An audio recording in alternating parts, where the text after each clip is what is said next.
DK Shivakumar CM ಗದ್ದುಗೆ ಏರೋದಕ್ಕೆ ಅಂತ time ಅಂತೂ ಫಿಕ್ಸ್ ಆಗಿದೆ. ಸೋಮವಾರ ಪ್ರಮಾಣ ವಚನ ಸ್ವೀಕಾರ ಮಾಡಲಿರುವಂತ ಡಿಕೆ ಶಿವಕುಮಾರ್ ವಿಧಾನಸೌಧದ ಗ್ರ್ಯಾಂಡ್ ಸ್ಟೆಪ್ಸ್ ಮೇಲಿನ ಪ್ರಮಾಣ ವಚನ ಕಾರ್ಯಕ್ರಮ.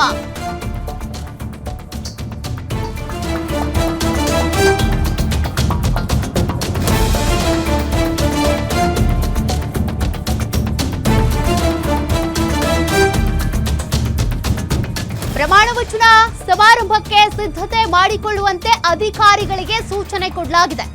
ಈಗಾಗಲೇ ವಿಧಾನಸೌಧದ ಅಧಿಕಾರಿಗಳಿಗೆ ಸೂಚಿಸಿರುವಂತ ಡಿಕೆ ಶಿವಕುಮಾರ್ ನಾಳೆ ಸಿಎಲ್ಪಿ ನಾಯಕರಾಗಿ ಆಯ್ಕೆಯಾಗಲಿರುವಂತ ಡಿಕೆ ಶಿವಕುಮಾರ್ ಸೋಮವಾರ ಮುಖ್ಯಮಂತ್ರಿಯಾಗಿ ಪ್ರಮಾಣ ವಚನ ಸ್ವೀಕಾರ ಮಾಡಲಿದ್ದಾರೆ. ಬಟ್ ಡಿಕೆ ಶಿವಕುಮಾರ್ ಅವರನ್ನ ಇದ್ರ ಬಗ್ಗೆ ಕೇಳಿದ್ರೆ ಅವ್ರೇನು ಕೂಡ ಗುಟ್ಟು ಬಿಟ್ಕೊಡ್ತಾ ಇಲ್ಲ. ಕಾರಣ ಈಗಾಗಲೇ ನೊಣವಿನ ಕೆರೆ ಅಜ್ಜಯ್ಯ ಏನಿದ್ದಾರೆ, ಎಷ್ಟಾಗುತ್ತೋ ಅಷ್ಟು ಕಡಿಮೆ ಮಾತನಾಡಿ ಅನ್ನುವಂತ ಒಂದು ಸೂಚನೆ ಕೊಟ್ಟಿದ್ದಾರೆ. ಜಾಸ್ತಿ ಮಾತನಾಡೋದು ನಿಮ್ಗೆ ಒಳ್ಳೇದಲ್ಲ ಅಂತ ಹೇಳಿದಾರಂತೆ. ಹಾಗಾಗಿ ಆ ಕಾರಣಕ್ಕೆ ಕೆಲ ವಿಚಾರಗಳನ್ನ ಗುಟ್ಟಾಗಿ ಇಟ್ಟಿರಬಹುದು ಡಿಕೆ ಶಿವಕುಮಾರ್. ಸದ್ಯ ಸೋಮವಾರ ಪ್ರಮಾಣ ವಚನ ಕಾರ್ಯಕ್ರಮ ಫಿಕ್ಸ್ ಅನ್ನೋದಂತೂ ಗೊತ್ತಾಗ್ತಾ ಇದೆ. ಮತ್ತಷ್ಟು ಡೀಟೇಲ್ಸ್ ಕೊಡ್ತಾರೆ ಸ್ಪೆಷಲ್ ಕರೆಸ್ಪಾಂಡೆಂಟ್ ವೀರೇಶ್ ತಾನಿ. ಈಗಾಗಲೇ ಪ್ರಮಾಣ ವಚನ ಕಾರ್ಯಕ್ರಮಕ್ಕೆ ಸೋಮವಾರ ನಿಗದಿ ಆಗಿದೆ, ಜೊತೆಗೆ ಸಿದ್ಧತೆಗಳು ಕೂಡ ನಡೀತಾ ಇದೆ. ಬಟ್ ಡಿಕೆ ಶಿವಕುಮಾರ್ ಇದ್ರ ಬಗ್ಗೆ ಏನು ಮಾಹಿತಿ ಕೊಟ್ಟಿಲ್ಲ. ಸದ್ಯ ಏನ್ ಡೀಟೇಲ್ಸ್ ಸಿಗ್ತಾ ಇದೆ?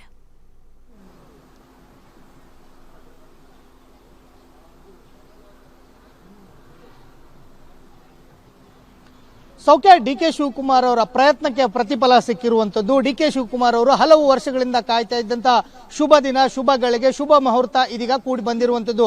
ಡಿಕೆ ಶಿವಕುಮಾರ್ ಅವರು ಕಳೆದ 6 ವರ್ಷಗಳಿಂದನೂ ಸಹ ರಾಜ್ಯದ ಮುಖ್ಯಮಂತ್ರಿ ಆಗಬೇಕು ಅಂತೇಳಿ ಸತತವಾಗಿ ನಿರಂತರವಾಗಿ ಪ್ರಯತ್ನವನ್ನ ಮಾಡ್ತಾ ಇದ್ರು. ಅಧಿಕಾರ ಹಂಚಿಕೆ ವಿಚಾರ, ಕೊಟ್ಟ ಮಾತನ್ನ ವಿಚಾರವನ್ನ ಪದೇ ಪದೇ ಪ್ರಸ್ತಾಪವನ್ನ ಮಾಡ್ತಾ ಇದ್ರು. ಇದೀಗ ಹೈಕಮಾಂಡ್ ನಾಯಕರುಗಳೇ ಇದೀಗ ಡಿಕೆ ಶಿವಕುಮಾರ್ ಅವರನ್ನ ಮುಖ್ಯಮಂತ್ರಿಯಾಗಿ ಆಯ್ಕೆ ಮಾಡಲಿಕ್ಕೆ ಎಲ್ಲ ರೀತಿಯಾದಂತಹ ಸಿದ್ಧತೆಗಳನ್ನು ಸಹ ಮಾಡಿರುವಂತದ್ದು ಮತ್ತು ಹೈಕಮಾಂಡ್ ನಿಂದ ಕಾಂಗ್ರೆಸ್ ಶಾಸಕರು, ಸಚಿವರುಗಳಿಗೆ ಸೂಚನೆ ಹೋಗಿರುವಂತದ್ದು.